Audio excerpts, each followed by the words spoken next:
empezar. Gracias por estar hoy a esta cuarta reunión de la coalición donde se han hecho grandes cambios. En verdad es algo, gracias a su esfuerzo, a su participación, a su presencia, y les vamos a dar, tenemos el honor de tener aquí al asambleísta Gregg Hart, que gracias por su tiempo y por su, ahora sí que por estar aquí presente, y también a Cristina, ¿verdad?, que es parte también del asambleísta, y también pues en el Concilio de Guadalupe. Les voy a dar un poquito de resumen de lo que hemos logrado de la coalición para que también estén un poquito actualizados. La presentación, primeramente una de las presentaciones que vamos a hacer próximamente es el foro de la comunidad y donaciones para las familias. Va a ser el 9 de diciembre, va a ser de 5:30 a 7:30 en la cafetería de la Junior High School El Camino, y se darán donaciones de familias. Y también va a haber una presentación de Brenda de salud mental y del departamento de policía del sargento Díaz, porque sabemos que ahorita las personas que están mucho en riesgo son las personas que tienen crímenes, ¿verdad? Entonces ahí el sargento Díaz se va a encargar de decir precisamente las consecuencias del DUI, es decir, de manejar bajo la influencia del alcohol, drogas, del uso de armas ilegales, porque hay muchas armas ilegales en menores de edad. Entonces nos va a dar una actualización, y sobre todo de las pandillas también, cómo los papás pueden identificar a sus hijos si están o son parte, o a lo mejor los están reclutando para las pandillas. Entonces es muy importante esa presentación, y la idea pues de esa presentación es ayudar a la comunidad a que se siga portando bien. No queremos que se porten mal, ¿verdad? Después también PAN está coordinando la recaudación de donaciones. PAN, que es de la organización Indivisible, ya hicimos previamente reuniones privadas, y ella pues también vamos a hacer una dinámica, como vieron en la agenda, están sus plumas y están las yo sé que ya hicimos una antes, pero ahorita la vamos a hacer como más enfocado a las fiestas de diciembre, ¿verdad? Vamos a hacer esa dinámica para que ustedes también compartan con nosotros sus ideas. Y PAN es nuestra coordinadora de donaciones, y nos estamos apoyando mucho en ella porque ella es especialista en eso. Y también ella nos está ayudando a hacer acuerdos con los bancos locales que brindan servicio de notaría a bajo costo o gratis, porque queremos que las familias también hagan su plan familiar, ¿verdad? Es bien importante que sigan haciendo su plan familiar, pero una de las barreras económicas era precisamente el notario, ¿verdad? Que hay muchos trámites que piden realmente notarios, hay otras que no, como en las escuelas, que ya lo sabemos, pero sí es importante también el costo, porque estábamos hablando que los notarios estaban cobrando 80, 100, 120 por niño, y si son 4 niños es un gasto muy enorme. Entonces PAM se está encargando de hacer esa conexión con los bancos, porque los bancos tienen ese servicio, por si no lo sabían, a sus clientes. Es decir, si usted es parte del banco del Chase o de determinado banco, les dan ese servicio completamente gratis. Entonces PAN nos está ayudando con eso, que es muy bueno. Además que obviamente también llevó un entrenamiento donde varios integrantes de aquí de la coalición hicieron para saber cómo hacer un plan familiar, ¿verdad? Después también tenemos los talleres educativos que Brenda, nuestra psicoterapeuta, está dando. Ella, pues, la finalidad es ayudar a las personas, o en general, porque sufren de ansiedad migratoria, miedos, racismo y deportaciones y separación de familias, o también si uno quiere, ¿verdad? Porque yo en lo personal sí lo he tomado, porque sí es algo que te impacta mucho las historias que uno escucha, y yo sobre todo que estoy mucho en contacto, en verdad sí, yo le dije también a las voluntarias, tenemos que tomarlo, y Brenda ha hecho un excelente trabajo. Entonces el próximo miércoles todos están invitados si quieren ir. No es necesariamente para las familias impactadas por los arrestos, sino para todos, porque todos necesitamos nuestra terapia con tanto estrés y tantos cambios que se están dando en la información. Entonces, y también démosles un aplauso a One Community Action, aquí a Abel, que es nuestro director ejecutivo, y que está dando ese espacio, en verdad, completamente gratis, para que todas esas familias vayan a un lugar seguro. Él luego la primera vez dijo, yo quiero dar ese espacio, y ahí estamos haciendo prácticamente las reuniones de la coalición, que también tenemos ya un espacio donde podamos tener reuniones internas para planear cada mes con mes.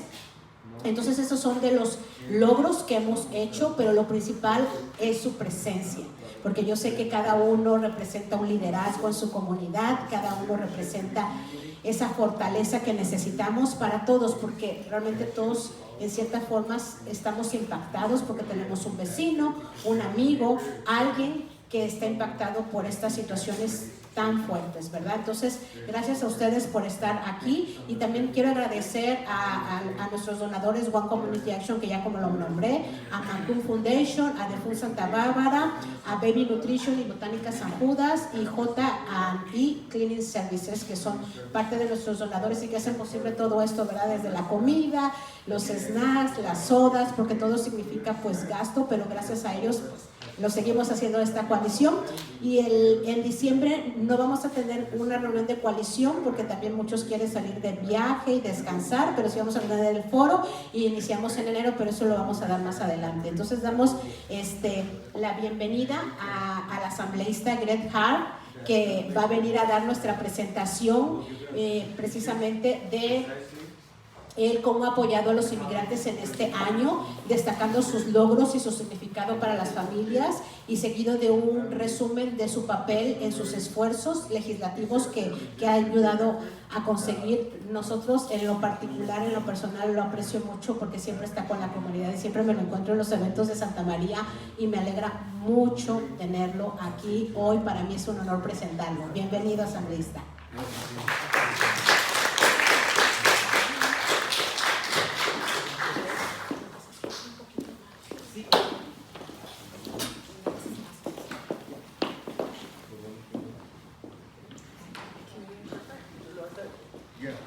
Well, thank you. Gracias. Ready? How's that? Can you folks hear me? I guess I need to speak up a little bit. ¿Escucha bien? Thank you, Claudia, for that fabulous introduction. I was in Santa Maria, I guess about a month ago, and I do sidewalk office hours where I invite people from the community to come out and meet with me at the in front of the Santa Maria City Hall and the library. And Claudia came and invited me to come and speak with you tonight. And as I'm sure everybody here in this room knows, you can't say no to Claudia. Why would you want to? She is a dynamo and a real treasure for this community, helping to communicate with all the residents in the Santa Maria Valley. And her family is here representing her as well, her husband and her son taking care of business.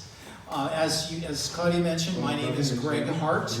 I am the California State Assembly member that represents this part of California in Sacramento. My job is to go to the legislature to try and create new laws and policies that benefit our community and all of us. It's a big job, and I'm very fortunate to have an amazing staff person here with me. Christina Hernandez represents our office here in Santa Maria. Please give a round of applause to Christina. She is an incredible leader in her own right. She's a member of the Guadalupe City Council and has been working for me for the past couple of years. Does a tremendous job and is a visible presence of our office here in Santa Maria. On Broadway, we have an office. So if you have any issues with the state of California that you need help with, if we could put you in touch with folks who can provide services or assistance, we're ready and able to do that, and it's a big part of our job, and Christina's really good at it too. It's an honor to be with you. I love the collaboration and the coalition that you are here part of. I was a former county supervisor working for the Santa Barbara County residents in my previous job, and had a really close working relationship with Santa Barbara County Public Health and all the nonprofit organizations that are part of the service umbrella that really looks out for people in our community. My job was particularly interesting and difficult because I was the chair of the Board of Supervisors when the COVID pandemic happened, and tried to provide up-to-date information to all of us as it was coming to me. And it was a very difficult time for all of us, but I think what we learned is that together we can do really anything that we need to do as a community. Whatever adversity is thrown at us, if we link arms and really work together, we can take care of each other. And It is a difficult time now. It's a different time. It's not the medical emergency that we experienced with COVID, but it is frankly a crisis in our community. We're facing very, very difficult challenges, and we need to remember that we can get through this too. That is, there are going to be more difficult moments going ahead, I think, sadly, before we can get things back on the right path. But I know that being determined and being focused and working together, we can achieve the things that we're trying to do for our community. It is not something that any of us are welcoming. I don't think any of us voted to have what's going on right now, but here we are, and we have to adjust to that. And just to give you a little highlight about what the state of California has been trying to do to fill in the gaps as our federal government is stepping away from its responsibilities. Even before President Trump was elected, our governor recognized that there was a great threat from this new administration coming into office. So he called the legislature into a special session to try and address some of the things that we needed to take care of even before the new administration took office in January. We provided $25 million to the California Attorney General, who represents us, on the legal front in the state of California, so that they would be prepared to file lawsuits against the federal administration when they violated the law.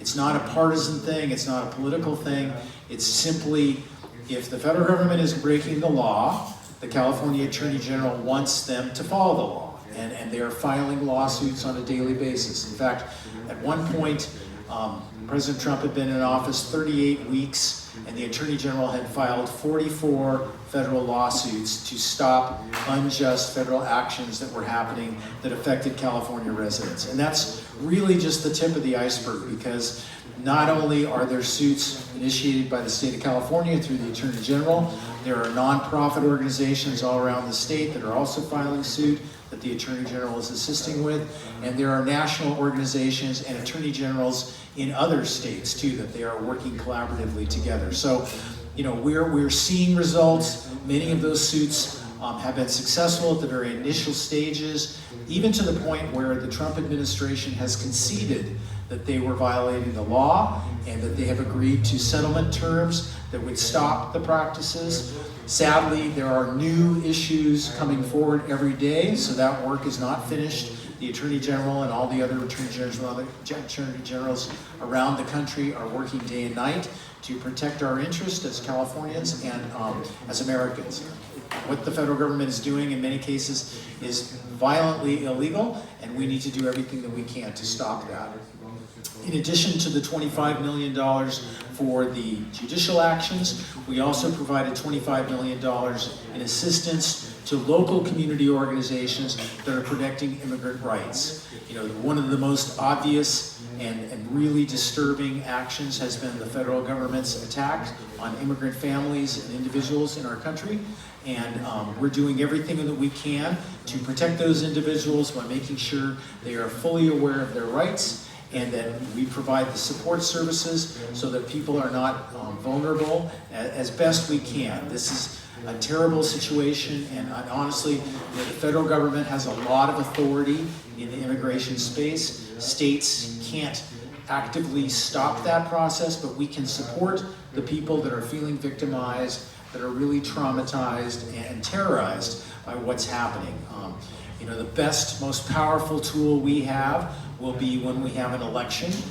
Most recently, we just had one this past November, where California voters stood up loud and proud and said, we don't want the federal government to change the electoral process. We don't want them to take away our voices and our rights. And we stood up with Proposition 50 and passed that by almost 65%, sending a very, very strong and clear message to Washington and all the Republicans across the country that people are watching, they're paying attention, they disagree with these policies, and they want to do everything they can to change those. And we will have an election in about a year from now, where members of Congress will be chosen, and I feel like the country is standing up and really expressing itself.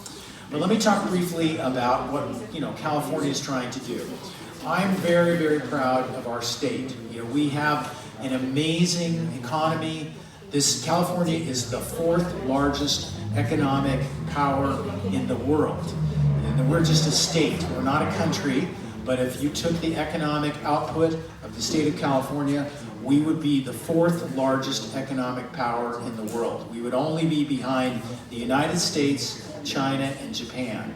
And that's an extraordinary achievement for a state, let alone a country. And I think that it's not an accident why we have made this economic achievement. It's because, number one, we respect diversity and we respect the contributions that everybody in our society makes to make California successful. The other thing that we do is we invest in education. We have the best higher education system in the world. The California Community Colleges, the California State University system, and the University of California creates an upward path of mobility that welcomes every student and tries to provide a higher education, a quality higher education for every student. And we try to encourage everybody to take part of that system, and the results speak for itself. We have the highest technology companies in the world. We have more Fortune 500 corporations in California than most countries do in the world. And that economic success is not an accident. It is because generations before us have made smart decisions to invest public dollars in public education, and we are all reaping the benefits of that. And we need to continue to invest in that. And as your representative in Sacramento, that's an extremely high value for me. I vote, to support our education system from kindergarten, pre-kindergarten, all the way through higher education, and I think it pays big dividends. One of the things I was very proud of this last term in the legislature is the chancellor at Allen Hancock College came to me and said there's a gap in our higher education model here in the Santa Maria Valley. Students who would like to stay home and go to college and get a 4-year degree do not have an option here in the Santa Maria Valley. And Allen Hancock College wanted to provide that academic path for students here in the Santa Maria Valley, but they were not allowed to provide 4-year college degrees because they're a community college and their focus is on the first 2 years of education. And I said, well, that's not right, because UC Santa Barbara is a long way away and it's very expensive and it's hard to get in. And Cal Poly up in San Luis Obispo, one of the Cal State University systems, theoretically is more affordable and more accessible, but in reality, that college is far overdrafted and students can't get in. So here in the Santa Maria Valley, we don't have an option for a 4-year degree that's very accessible. So I introduced legislation to change that, to allow Allen Hancock College to carry 4-year degrees. And the legislation got the attention of the administration at Cal Poly, and they said, you know what, we don't want a law that requires us to do that. We want to solve this problem locally by being a partner with Allen Hancock College and providing those 4-year degrees. So let's just work this out. And so I was really pleased. I thought, I don't need to have my name on a bill. I want to solve the problem. I want a solution to this problem.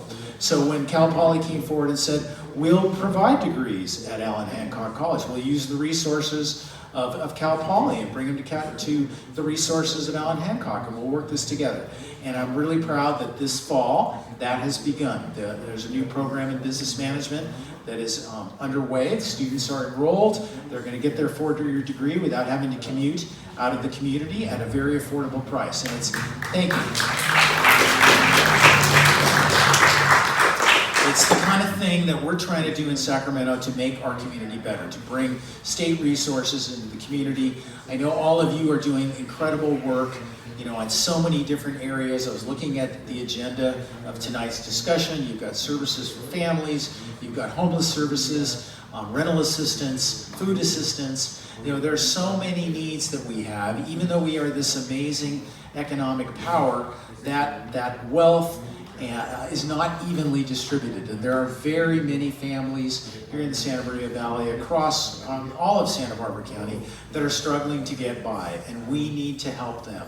And government alone can't do that. That's why we need to partner. This coalition is a great example of how we can work together to leverage the resources of the public nonprofit sector, government, all of the collaboration of volunteers and people and energy to really improve people's lives and give them a better chance to succeed in this wonderful community. You know, when I'm in Sacramento, there are representatives from all over the state of California, from the Oregon border down to San Diego and Nevada. And when I tell them that I represent the Santa Maria Valley and Santa Barbara County, they say to me, "Did you win the lottery or something? That has to be, you know, the best place in the state of California." And I agree, because it really is an incredible place. And it's not just our natural beauty, you know, and the economic opportunities that we have here in the Santa Maria Valley. It's the fact that we care about each other really deeply. And we have a very long tradition of looking out for each other. And I think that's what sets us apart. Santa Barbara County has more nonprofit organizations than any other place in the state of California per capita, and that is not an accident either. That is because people come to this community or stay in this community because they care about other people. It's not just the sunshine and the great weather. It's, you know, a sense of belonging to something that is beautiful and kind and respectful, and it's a wonderful tradition that we have developed here, and it's something that we need to nurture and protect. So my work in California in the state legislature is getting more difficult because of our partnership with the federal government. One of the best examples of that was 2 days after President Trump was inaugurated into office. We had the devastating fires in Los Angeles that, you know, affected hundreds of thousands of people, evacuations, terrible trauma for our neighbors down in Los Angeles. And normally when a president would come to a situation like that, they would come and say, "We're here from the federal government, we're trying to help people, we want to bring assistance from the federal government," and would really try to unite everybody and bring folks together. Sadly, President Trump came to Los Angeles, and his first comments about the situation was, "I'm not sure we're going to give you FEMA assistance until you change your voting process and eliminate mail-in ballots." You know, the idea that those two things would somehow be connected in the moment of a tragedy of that scale is mind-boggling. And I think it says a lot about his personal values and his approach to his job. You know, the job of being President of the United States is to represent all of us and to look out for us as a country. And, you know, that is not what's happening right now. So we will, as I said before, we will have an opportunity to vote and elect people to jobs that have a big impact on our community. But I just want to remind you that in California, we do things differently. We lead the country on so many issues. That really is our job here, to push the boundaries of innovation and change and opportunity, and to bring people together to solve problems. And the problems we're all facing together are complicated and difficult, and don't get solved with simple answers. They get solved with hard work and collaboration, which is exactly what this coalition is all about. I am proud to be here with you, and I'm happy to answer any questions that you have about Sacramento or what we can do together to improve the lives of our neighbors. Thank you very much.